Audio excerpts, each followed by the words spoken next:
ఆంధ్రప్రదేశ్ను global tech హబ్గా మార్చే లక్ష్యంతో మంత్రి నారా లోకేష్ అమెరికా పర్యటన విజయవంతంగా అయితే కొనసాగుతుంది. పలు అంతర్జాతీయ దిగ్గజ కంపెనీలతో కీలక సమావేశాలు జరిపి రాష్ట్రానికి భారీ పెట్టుబడులు తీసుకురావడానికి చర్చలు జరిపారు.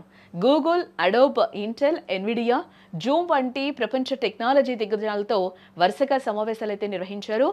అమెరికా పర్యటనలో పెట్టుబడుల వేటలో భాగంగా గూగుల్తో $15 బిలియన్ AI డేటా సెంటర్ పురోగతిపై చర్చలు జరిపారు. అమెరికాలోని గూగుల్ ప్రధాన కార్యాలయంలో CEO Sundar Pichai, Google cloud CEO Thomas Kurian, vice president Bikash కోలేలను కలిసి విశాఖపట్నంలో ప్రతిపాదిత $15 బిలియన్ AI డేటా సెంటర్ పురోగతిని సమీక్షించారు. ఈ భారీ ప్రాజెక్టుకు మార్చిలో శంకుస్థాపన చేయాలని నిర్ణయించారు. అదనంగా డ్రోన్ సిటీలో డ్రోన్ అసెంబ్లింగ్ యూనిట్ ఏర్పాటు అవకాశాలను చర్చించారు. రాష్ట్రంలో డ్రోన్ తయారీ రంగంలో అవసరమైన టెక్నికల్ అసిస్టెన్స్ అందించాలని గూగుల్ ప్రతినిధులను మంత్రి నారా లోకేష్ కోరారు.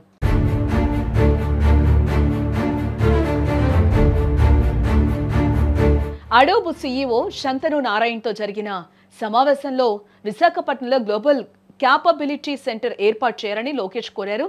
ఫైజర్, KKR వంటి సంస్థలను కూడా రాష్ట్రంలో పెట్టుబడులకు ఆహ్వానించేందుకు సహకరించాలని అభ్యర్థించారు. ఇంటెల్ ATMP యూనిట్ స్థాపించాలని కూడా ప్రతిపాదించారు. ఇంటెల్ IT CTO శేషకృష్ణపురతో భేటీలో రాష్ట్రంలో assembly, testing, marking, packaging unit ఏర్పాటు చేయాలని విజ్ఞప్తి చేశారు. అమరావతిలో AI రీసెర్చ్ సెంటర్ స్థాపనపై చర్చించారు.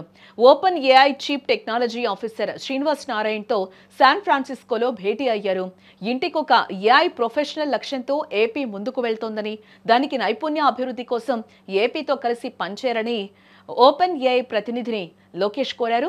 తొలి దశలో ఏపీలోని అండర్ గ్రాడ్యుయేట్ విద్యార్థులు, పాఠశాల విద్యార్థులకు ఉచిత ChatGPT అందించాలని కూడా భావిస్తున్నామని, ఏపీలో AI విశ్వవిద్యాలయాన్ని ఏర్పాటు చేసేందుకు ఆంధ్రప్రదేశ్ ప్రభుత్వంతో కలిసి పనిచేయాలని కూడా విజ్ఞప్తి చేశారు. రాష్ట్రంలో యువతను AI స్కిల్స్లో ట్రైనింగ్ ఇచ్చేందుకు సహకరించాలని AI చిప్ మేకర్ ఎన్విడియాను మంత్రి నారా లోకేష్ కోరడం జరిగింది.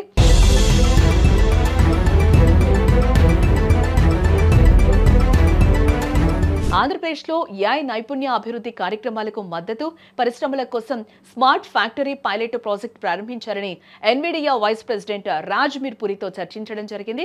జూమ్తో డిజిటల్ ఎడ్యుకేషన్, టెలిమెడిసిన్ ప్రాజెక్ట్స్ పెట్టేందుకు ముందుకు రావాలని కోరారు.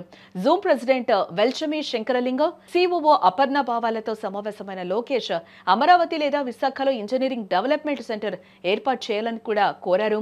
పాఠశాలల కోసం వర్చువల్ క్లాస్ రూమ్లు, హాస్పిటల్స్ కు టెలిమెడిసిన్ సొల్యూషన్లు అందించేందుకు సహకరించాలని జూమ్ ప్రతినిధులను లోకేష్ కోరడం జరిగింది.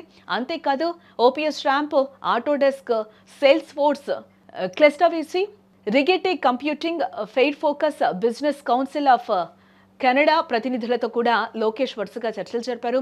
శాన్ ఫ్రాన్సిస్కోలో జరిగిన బే ఏరియా కౌన్సిల్ సమావేశంలో పాల్గొన్న మంత్రి లోకేష్ ఆంధ్రప్రదేశ్ ఆర్థిక అవకాశాలు, ఇన్ఫ్రాస్ట్రక్చర్ అండ్ టెక్నాలజీ విస్తరణపై రాష్ట్ర ప్రణాళికను ప్రవేశపెట్టారు.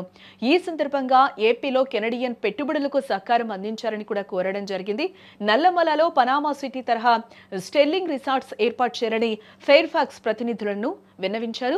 అమెరికాలోని తెలుగు NRIలతో సమావేశమైన లోకేష్ రాష్ట్ర అభివృద్ధిలో భాగస్వామ్యం కావాలని, ఆంధ్రప్రదేశ్లో పెట్టుబడులను పెట్టాలని కోరారు.